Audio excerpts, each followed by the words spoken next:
Je comprends pas pourquoi est-ce que les gens ont peur de l'IA. Alors moi je suis à l'opposé, j'adore l'IA, c'est même pour moi la meilleure chose qui soit jamais arrivée à l'humanité. Et dès que je parle à une personne ou j'ouvre internet, on me dit toujours la même chose. AI is making us stupider.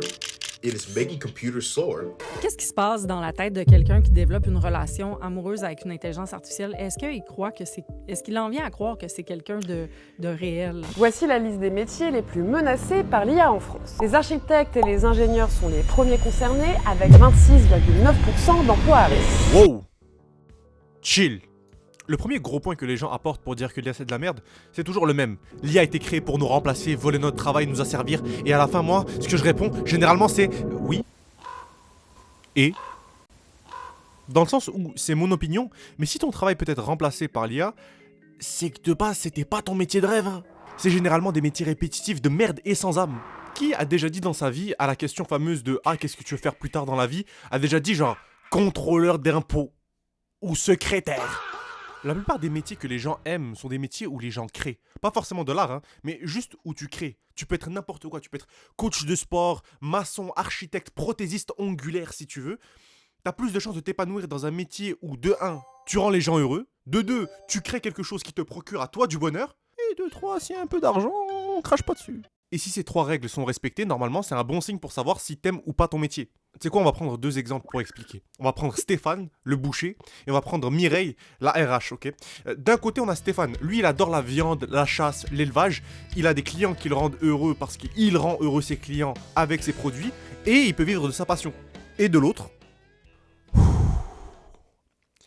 Mireille est une pétasse blonde peroxydée qui est RH dans une compagnie. Elle déteste son métier et vu qu'elle n'aime pas son métier, elle chie sur tout le monde. Donc tout le monde la déteste dans son métier. Et en parallèle de ça, elle a un salaire de merde parce que personne ne la respecte. Donc à votre avis, avec ces exemples-là, lequel des deux va finir en dépression et avec 3 divorces sur le dos? Bon, si t'aimes pas les exemples un peu trop caricaturaux, on va prendre le meilleur métier pour ce cas-là, la police. T'as des gens qui vont dans la police par sens de devoir, par amour du pays, par désir de sacrifice pour pouvoir aider les personnes plus démunies. Et de l'autre... Je suis keuf. Voilà, je suis keuf. Let's go. À moi, les bavures policières. Gros, gros, que des bavures policières, c'est bon? Les métiers qui sont pris par l'IA, c'est généralement des métiers qui volent ton âme. D'ailleurs, j'en prends pour exemple la plupart des statistiques qui prouvent la hausse de la dépression, plus les métiers tertiaires sont devenus banals dans notre société.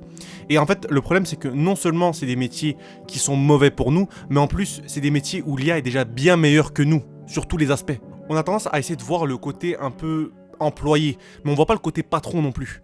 D'un côté, t'as quelqu'un à qui tu dois payer des congés maladie et à qui tu dois payer une somme mirobolante à chaque mois juste pour pouvoir le garder avec toi, alors que de l'autre, il n'y a pas de congé, il n'y a pas de salaire, il y a le travail exactement que tu veux, il y a une disponibilité 24 heures sur 24, 7 jours sur 7, et en plus, t'as pas besoin de payer de taxes sur ton employé. C'est littéralement l'idéal pour n'importe qui veut absolument lancer un projet. Et d'un côté comme l'autre, si tu peux perdre ton emploi à cause de l'IA, tu peux aussi créer ton propre emploi grâce à l'IA. Il y a beaucoup de business qui ont fleuri juste parce qu'un mec dans sa chambre a décidé de plus avoir besoin de 1001 infrastructures et juste se lancer pour pouvoir créer un truc qui va vraiment le procurer du bonheur. Mais le vrai problème avec l'IA, c'est avant tout que c'est une révolution pour moi. Plus qu'autre chose, j'ai l'impression que depuis Internet, on n'avait juste jamais eu à faire face à une révolution ou à quelque chose de similaire. Quelque chose qui va vraiment changer le monde tel qu'on connaît. Et de façon générale, nos parents, à nous, ont été dépassés par la technologie. Bien, par exemple, on connaît tous, je sais pas moi, je vais donner un exemple. Un daron, il a un iPhone 14 000 Pro Max, il peut aller sur la Lune avec, il l'utilise pour son dictaphone.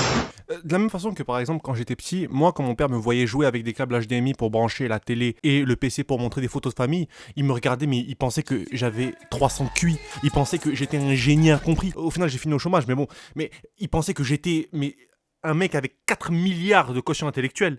Ben aujourd'hui par exemple, t'as des petits, ils ont même pas l'âge de pouvoir voter et ils te font des trailers d'événements qui sont encore mieux que des gens au cinéma, qui sont professionnels, juste avec l'IA. Et plus tard, ça va être normal, ça va être banal. D'ailleurs, ça me fait penser à un espèce de débat que j'avais eu au gym. Justement, j'étais avec un de mes cousins et entre 2 séries, on débattait sur un sujet qui est quand même assez large. Est-ce qu'il y a plus ou moins d'opportunités qu'avant? Si on compare quelqu'un qui veut se lancer aujourd'hui contre quelqu'un qui voulait se lancer il y a 10, 20 ans.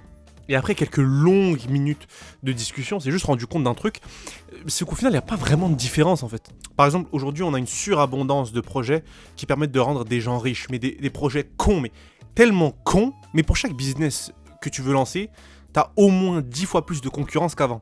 Donc d'un côté, t'as énormément de choses qui se sont ouvertes, mais de l'autre, t'as beaucoup de gens qui compétitionnent avec toi pour pouvoir atteindre cet objectif-là. Ce qui fait que par exemple aujourd'hui, t'es plus limité à ta ville, ta province ou même ton pays pour pouvoir faire un projet ou un business. T'as le monde entier à ta disposition. Mais de la même façon, t'as le monde entier en compétition. Et c'est sur la base de cette réflexion que pour moi, personnellement, hear me out, je préfère vivre dans un monde où il y a de l'IA, où je suis en compétition avec la planète Terre au grand complet. Et si je rate, bon, j'ai raté, mais si je réussis, je peux aller chercher beaucoup plus que ce pourquoi j'étais prédisposé. Plutôt que d'avoir une espèce de victoire minime assurée, mais être limité dans ce que je peux faire parce que, je sais pas, moi je suis né dans le mauvais pays. Je t'invite à poser la question à un Indien, un Chinois ou un Moldave de comment est-ce qu'ils se sentent par rapport à l'IA. Tu vas avoir très vite leur réponse en fait. Comme beaucoup dans notre société, je me suis toujours senti un peu enfermé ou limité par des choses que je voulais voir tomber absolument. Alors, je peux pas me plaindre si ma situation est à risque parce qu'en fait, le système qui me protège entre guillemets est celui qui m'opprime. Wait, this is crazy. You want me to hit you? That's right. Si t'es un tant soit peu honnête dans ta vie, tu ne peux pas demander à un système que tu trouves merdique et que tu veux changer de vouloir te garder en vie. Ça fait pas de sens. C'est comme vouloir partir en guerre contre un autre pays, mais lui demander de te donner des armes pour te défendre contre lui. Ça fait pas de sens. Motherfucker! Alors oui, l'IA prend le travail de certains êtres humains. Oui, l'IA peut être dangereuse sur certains aspects. Mais par contre, dire que pour défendre l'humanité, il faut tout faire pour garder les travaux robotiques que l'humain fait, c'est complètement stupide. Essayer d'aller contre une révolution, c'est complètement stupide. Essayer de faire en sorte que l'être humain arrête d'être un être humain, c'est complètement stupide. Moi, j'encourage tout le monde à juste se développer, à créer l'humanité et à faire en sorte qu'on puisse évoluer pour devenir quelque chose qui est encore plus grand, quelque chose que l'IA ne pourra jamais faire. Et je pense aussi que c'est une des raisons pour laquelle je voulais lancer cette chaîne de base. C'est surtout pour pouvoir créer quelque chose et vraiment travailler ce muscle qu'est la création et plus tard pouvoir lancer des projets.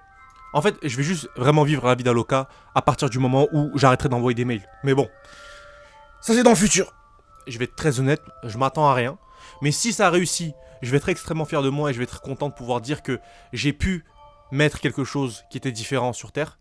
Et si ça foire, je finis en Thaïlande, hein. 3 combats par jour, je me marie avec un ladyboy. Franchement, je vis la vie d'Aloca.